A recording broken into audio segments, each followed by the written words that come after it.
Hello there, Planeswalkers. Welcome back to AltWinCon, and we're going to jump right into this video. Last week we went through a deck called Azorius Artifacts and Auras, and as a reminder, it's a deck that I use to get my dailies done pretty quickly. It's just kind of a utility deck, and we played some games, did pretty good, did okay when we got to the ranked ladder, but we were going to see if we can make some minor tweaks to that deck to make it better. So without further ado, let's jump into the arena.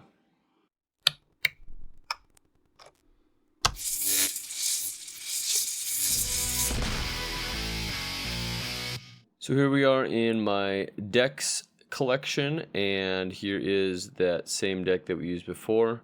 And instead of just monkeying with the existing deck, and just in case I want to go back to the old version and I want to remember what it was like, we're not going to mess with this version. So what we're going to do is we're going to create a copy of it.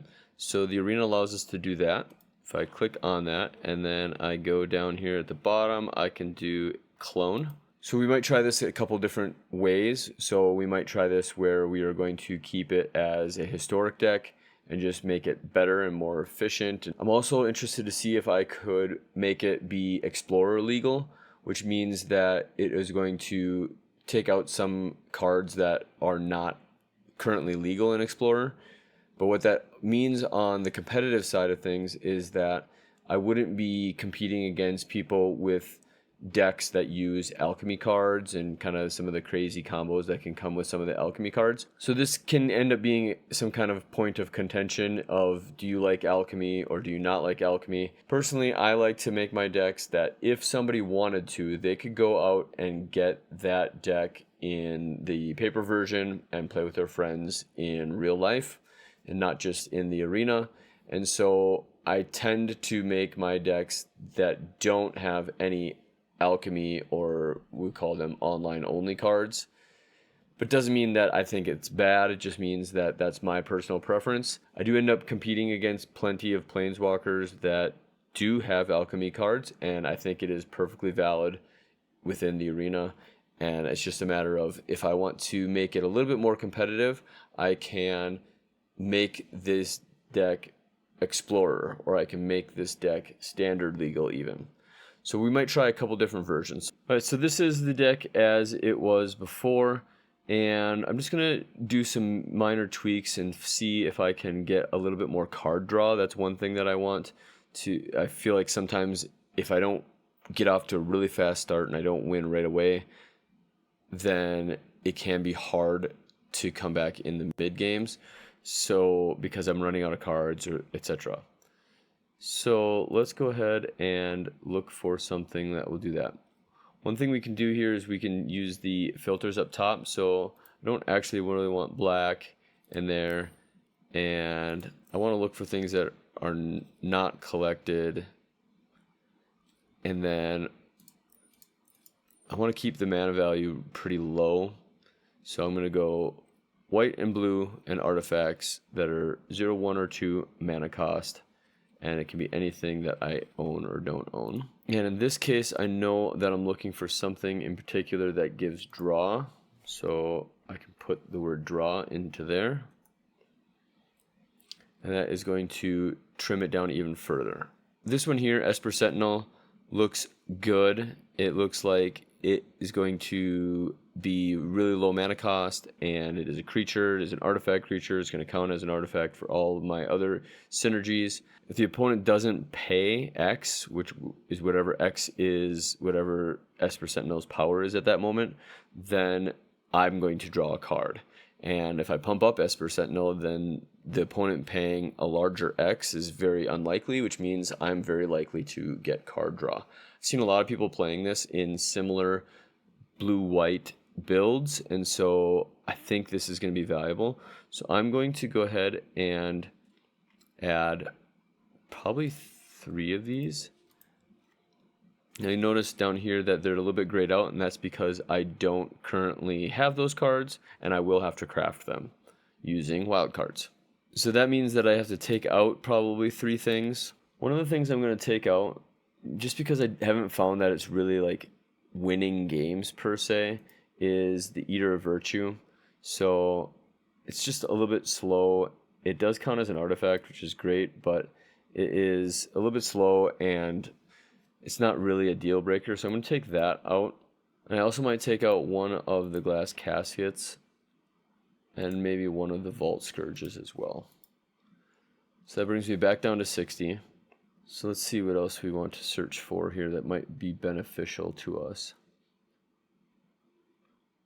So this is something to consider, Alciad of Life's Bounty. It is an enchantment creature. So since a lot of my pump ups here look for enchantments and or artifacts, really it's these two, then this could actually pump that up as well.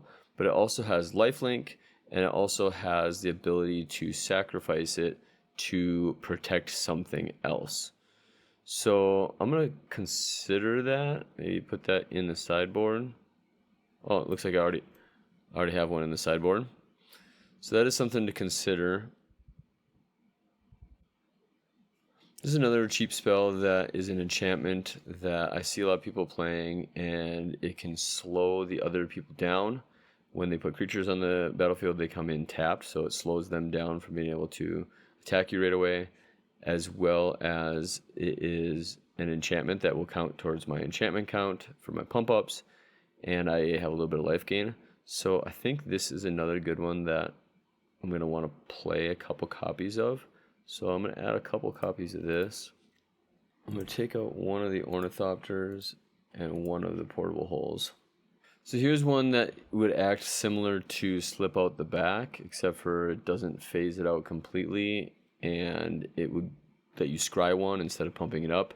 So I would say it's still a little bit inferior, but it is white, and so I could go all the way out of blue altogether. But that, again, that means I lose Insult Artifact, so not sure about that one.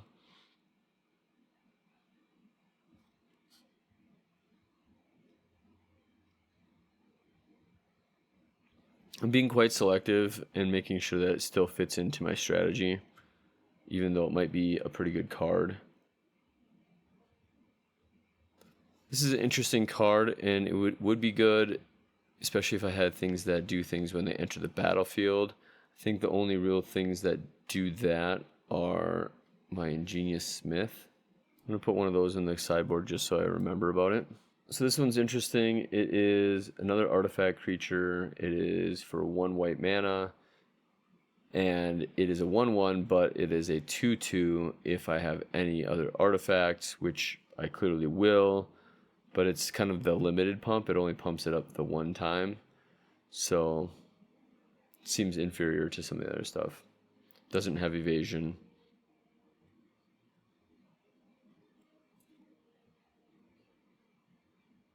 This is an interesting one that I could use for like a combat trick, and if somebody's attacking, I could quick untap a creature, block, and then also prevent the damage. And if I don't need it, I can cycle it to draw a card. So this one's actually interesting to me as well. I'm going to set that aside.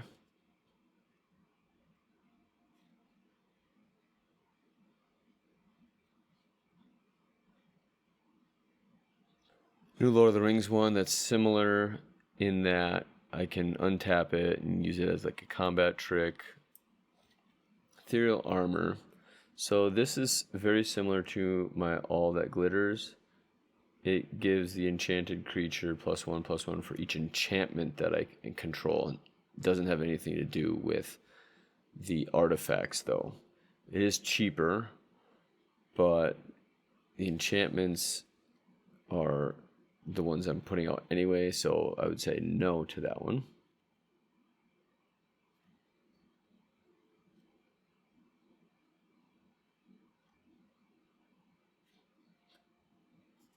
Another cheap enchantment aura. It pumps the creature and lets you tap another creature. Very cheap to be added. Yeah, I might sideboard that. There's so many cards to pick from. I'm still at the 1 mana white cards.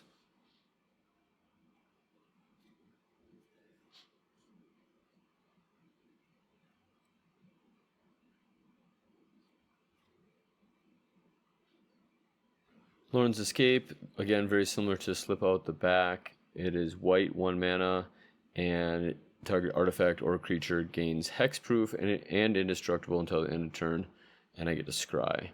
But again, I still think that Slip Out the Back is probably superior. A 1 mana counterspell in white. Counterspell is not really my game plan. So here's an interesting one that might fit in good is the Ocean Frontliner. It comes in, it counts as an artifact, and it can come in again with Unearth after it dies. Whenever it attacks, another creature's getting +1/+1. That's interesting to me. We'll add it in as an idea.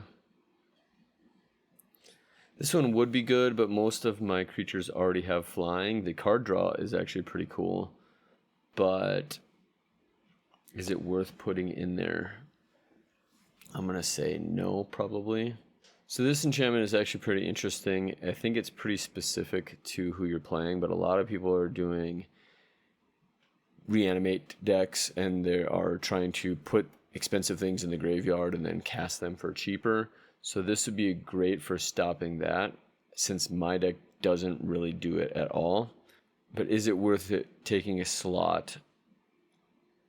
If I was doing best of 3 with this deck, so maybe.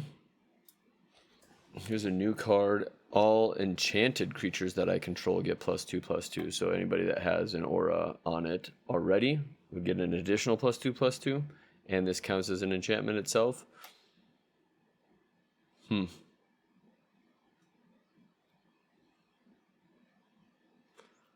way I'm looking at it, I could probably go completely white, get rid of all the blue. So what I'm doing now is I'm just skipping up to the blue and seeing if really blue is adding value that I want. And I might actually try to trim this down to be just white and see how that works. If there's nothing that's really jumping out at me that I would add from blue, and I found a bunch of white that I liked. I know there's a blue aura that makes people completely unblockable. This one, whenever the creature deals damage, I draw a card. I'm going to try trimming out all the blue. Unfortunately, that means my insult artifacts go away. It was a fun way to win, but maybe not necessary. All these dual lands, as fun as they are. Do maybe want to add another of 2 of each of those.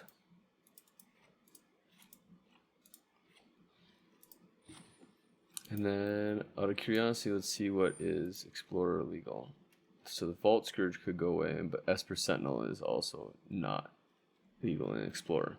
So we're not that far off from making this Explorer legal as well.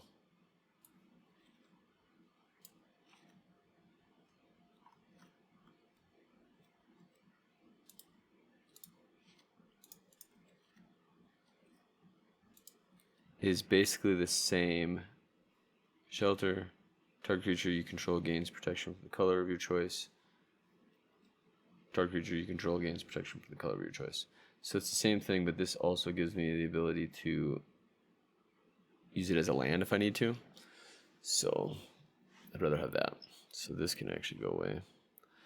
So this I think I like. Ashes of the Abhorrent. I'm going to add 2 copies of that. And this could be some card draw, so I'm going to add a few of those. And it's pretty cheap. So what do I have for creatures? 17 creatures, 23 non-creatures. Add back in another Ornithopter. Some instants, 1 mana instants that I said were basically close to the Slip Out the Back, but maybe an inferior version of it. That's a new card that I might have to use. Lauren's Escape, yeah. Target artifact or creature gains hexproof and indestructible to end of turn. Okay, so now we need to make sure we have enough lands. So only 12 lands right now. So let's go to land. So what can help me? Some utility lands. I see a lot of people using the Iganjo. Can play it as a land, but it's legendary, so you can only have one out at a time. You can channel, if you already have one out, you can channel the others. Deals 4 damage to target attacking or blocking creature. Don't have any other legendaries, so that's going to cost me 3 every time. Think about it. I have one of them. Okay, so if I have 3 or more other planes, then this puts +1/+1 counters on creatures when it comes into battlefield. Otherwise, it comes into play tapped.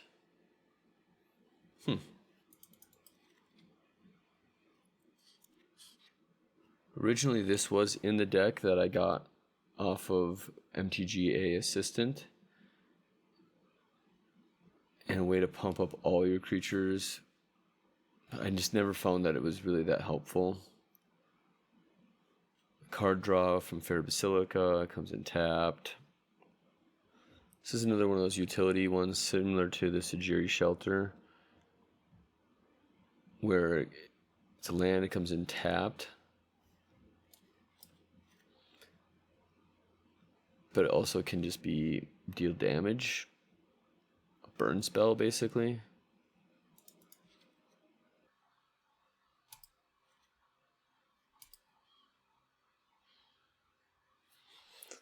Alright, so I could probably play around with this forever, but it is now Explorer legal, so I can go...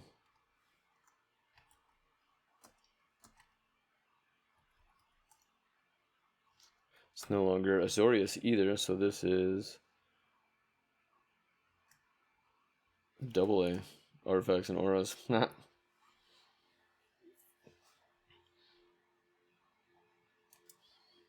Wah. Alright, so because of this, I don't have all the cards.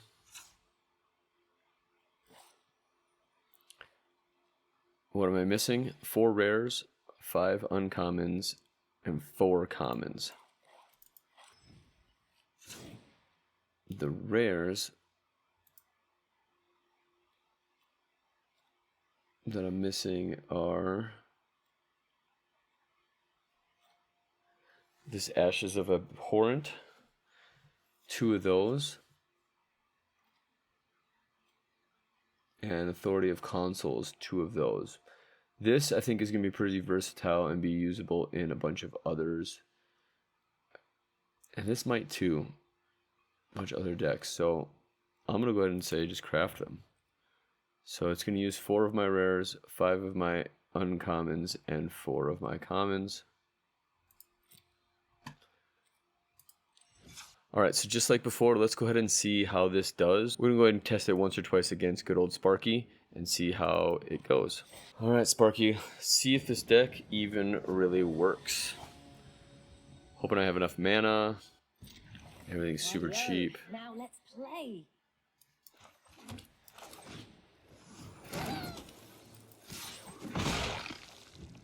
What's nice is even if these come in tapped next turn, I'll be able to play the Yoshin. So let's play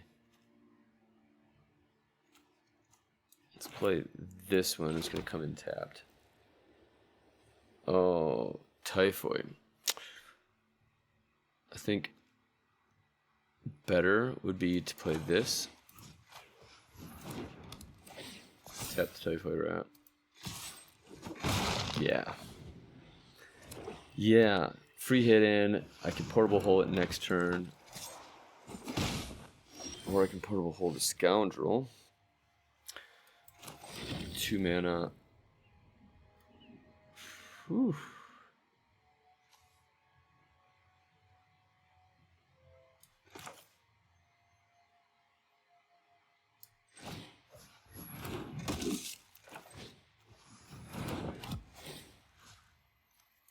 I'm going to do it this way.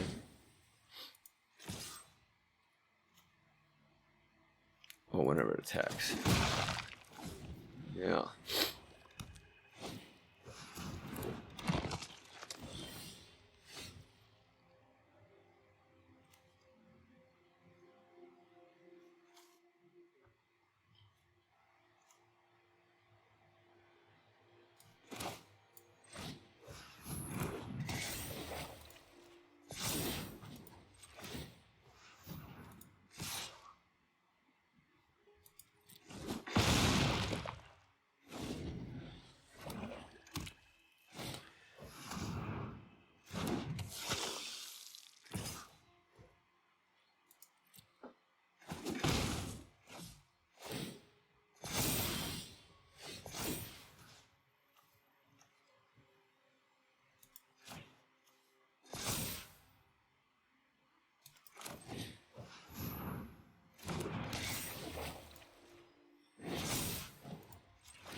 All right, so again, it's Sparky. It's not too hard to beat Sparky. I'm interested to see how this does against Explorer. So as I said earlier, the difference between Explorer and Historic is there are some card sets that are in paper that you cannot play in Explorer that are legal in Historic. But the other big major piece is that in Historic, there are the alchemy cards that can be used, and I personally don't put them in my deck, but that means that I'm playing against others that do. So let's go ahead and switch this up. Instead of playing Historic, we'll play Explorer. So this is not the ranked ladder, but we'll see how it does against real people. I just think Sparky wasn't going to give me a good enough look.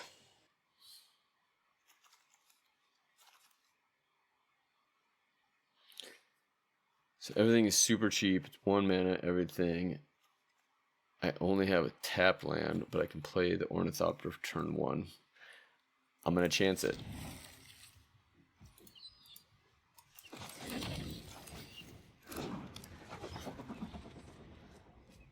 If I keep getting not enough lands, I'm going to have to swap a couple things out for more lands. I think Authority of Consoles would be great now against this guy because they want to use their stuff for that. So I'm going to go ahead and play that. Play a land for turn. Play my Yoshin. No attacks.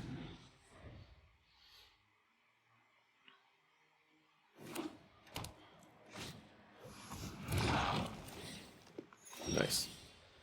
So it's actually playing out exactly how I want it to. So we're going to attack first. Give him the +1. Then we're going to play another Yoshin. And that.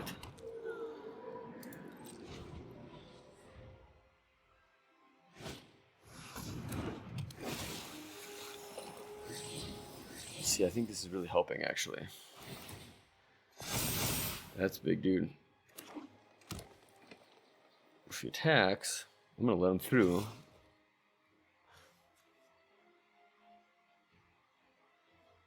Yeah. Got no beef with that.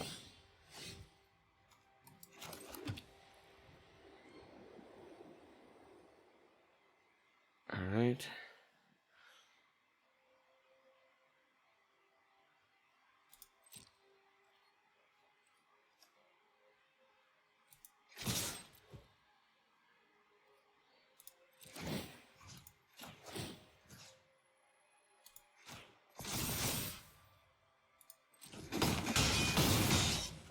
Probably should leave the Ornithopter back, but you know, everybody makes mistakes.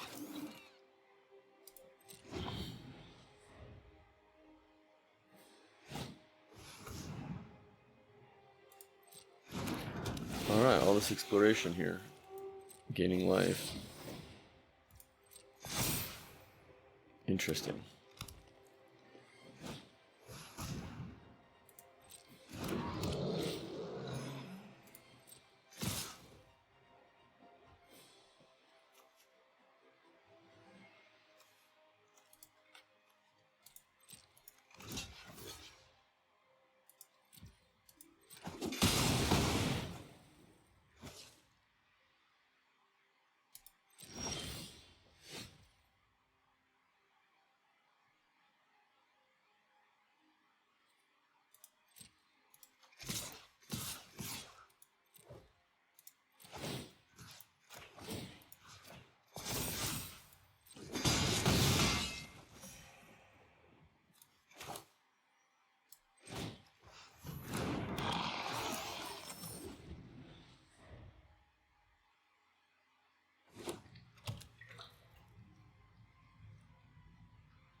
So all I really need is one of my pump-up spells. Mishiko, all glitters, anything like that. That's really going to help me a lot.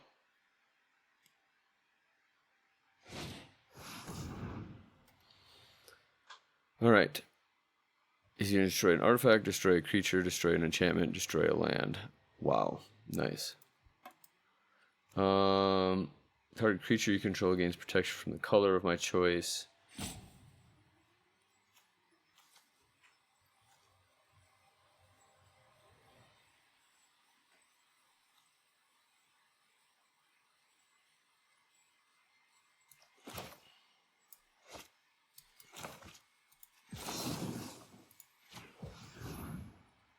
Green.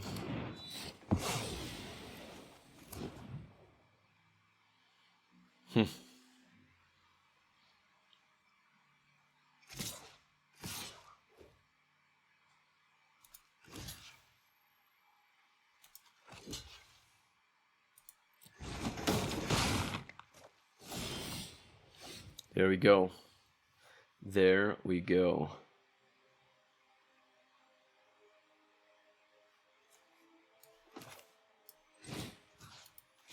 Put it on that dude.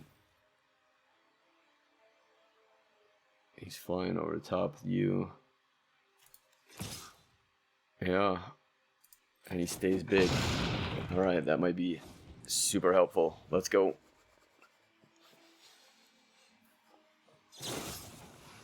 Oi. Of course.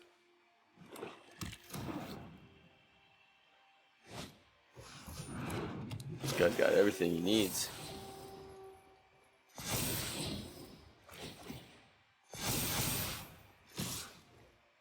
Whew.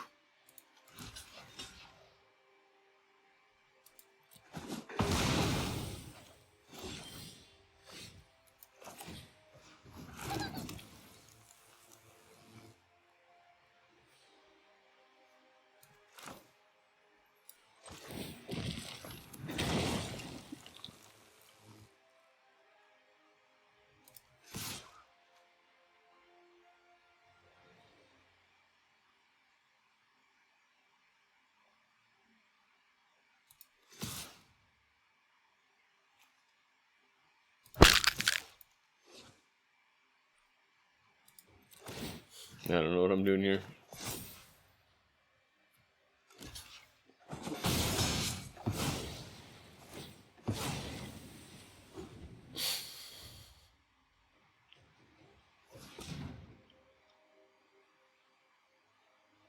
This is not going well. My guys are dead.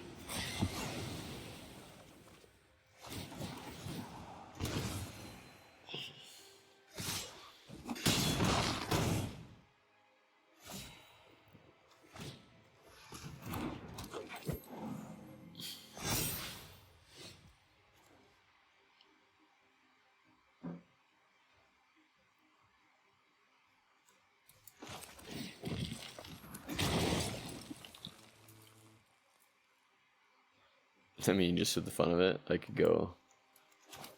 No, I can't.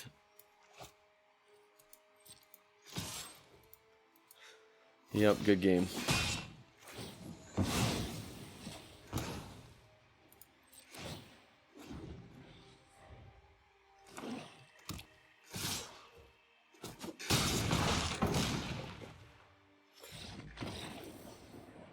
Alright, so that first one didn't go so good. But could be because of the deck. I ended up with only 3 lands at some point. Don't really think the lands were my problem, but let's try it again. I think I did have good cards and got him exactly when he needed them.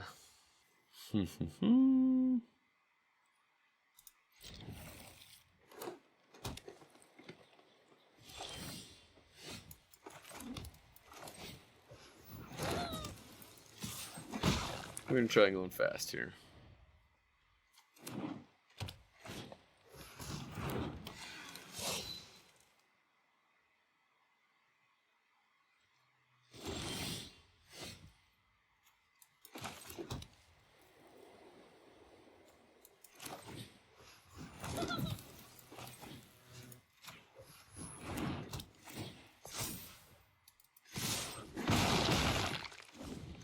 Try doing the same thing next turn. And yeah, just see how this goes.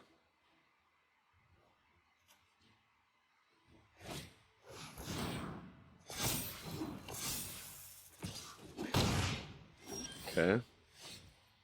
Ooh. Ooh. Same thing though. We're gonna go bam.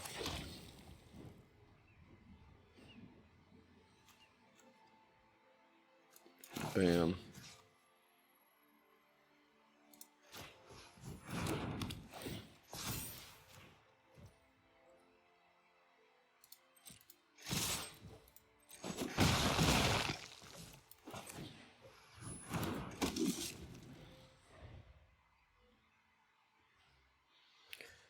So now we got 1, 2, 3, 4, 5, 6. This will go for 6 on somebody. Too far. Tear it down. And I can make them unblockable.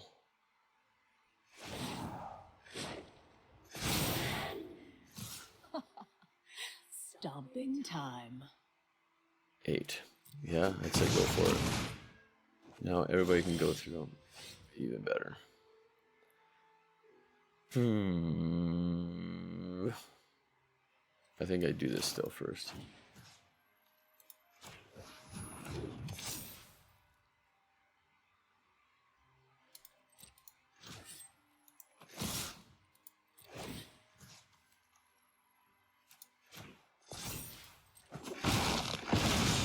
All right. Yeah, that's more how I want to see it perform. All right, why don't we really just test it, and let's go to the ranked explorer. See how that goes. Haven't played much ranked in explorer, mainly because I've been playing the previous deck in historic. 2 lands. Everything's cheap. Got a combat trick. I say we keep it. Let's see. Say hello.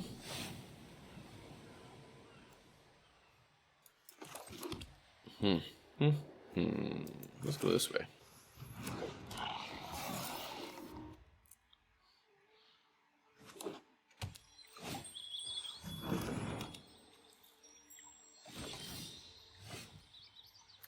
Okay, that's gonna be tapped, but the next one won't.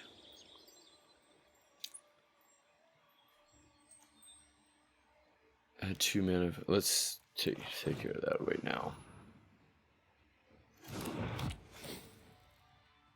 Yeah, we don't want you getting mana. Nice thing about Portable Hole is it can do things other than creatures, so.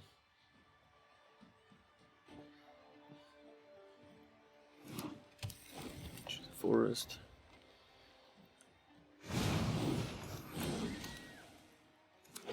Another mana geek there. Okay, so now, oh, it's 3 or more. Bummer.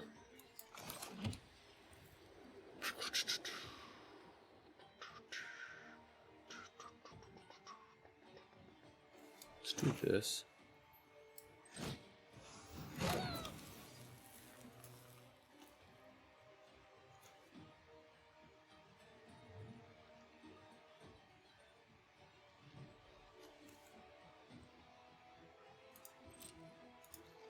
Just with that one. I have this in case I need to prevent damage. If he's going to use some kind of damage spell on me.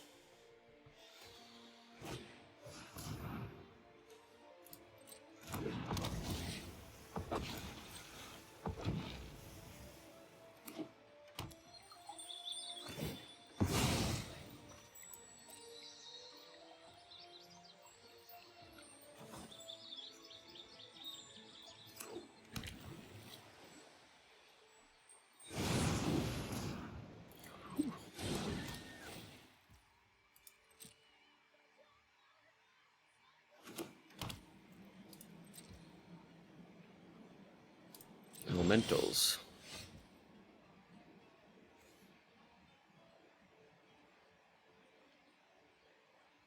Okay. So let's go here.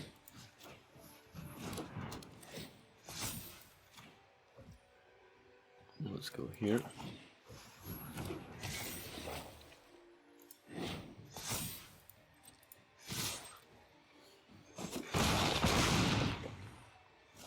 Helpful. Let's play that as a land.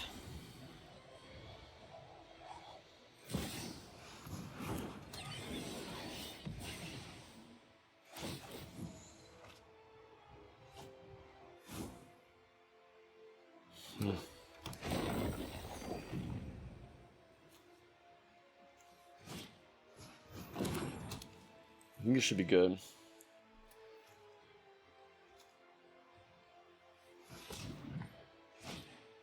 I think we're alright. I think we got this. Nobody can stop flying. Oh, that glitters.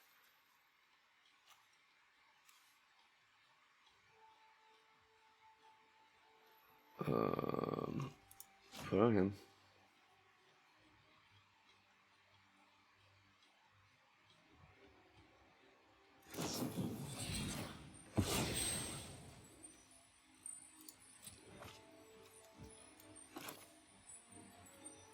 Does 2 damage, prevent all damage.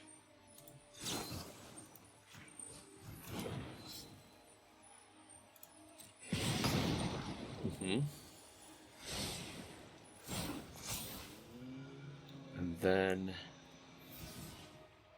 do I glass casket? 1. Okay, let's do our math. 1, 2, 3, 4, 5, 6 more. That's enough. Make him unblockable. Alright. Alright. A little math involved there. Alright, so I'm going to cut the video out at this point. It's getting pretty long.